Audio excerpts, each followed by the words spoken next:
এই সুন্দর হাতার ডিজাইনটা শেয়ার করব আপনাদের সাথে। অবশ্যই কিন্তু কমেন্টে জানাবেন কেমন হয়েছে। তো শুরু করা যাক। প্রথমে আমি এখানে অনেকগুলো ডিজাইনের পার্টগুলো কেটে নিয়েছি। আমি একটা দেখা দিচ্ছি আপনাদেরকে। 3 ইঞ্চি চারপাশে 3 ইঞ্চি করে এভাবে কোনা করে। অবশ্যই কিন্তু ভিডিওটা লক্ষ্য করলে বুঝতে পারবেন আমি কিন্তু কোনোটা স্কিপ করি নাই। এভাবে করে সেলাই করে নেবেন, এভাবে সেলাই করে নেবেন, তাহলে সুবিধা হবে। তো অনেকগুলো এভাবে সেলাই করে নিছি আমি আগে।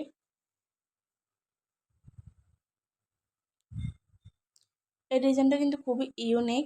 আমি জানি না আপনারা কোথাও দেখছেন কিনা, তবে এটা কিন্তু খুবই সুন্দর লাগতেছে এবং খুবই ইউনিক। এটা পরলেও অনেক ভালো লাগবে। এভাবে করে আমি তো দুই 1.5 ইঞ্চি পর পর এটা বসাবো। 1.5 ইঞ্চি পর পর মাপ নিয়ে নিছি, এভাবে বসাচ্ছি।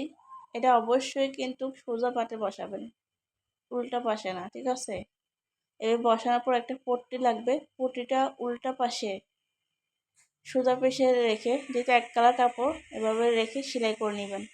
তারপর উল্টা পাশে এভাবে ভাঁজ করে সেলাই করে নেবেন। খুবই সুন্দর এই ডিজাইনটা, আপনি পরলে অনেক ভালো লাগবে। এটা খুবই ইউনিক। অবশ্যই বলবেন ডিজাইনটা কেমন হয়েছে। আল্লাহ হাফেজ।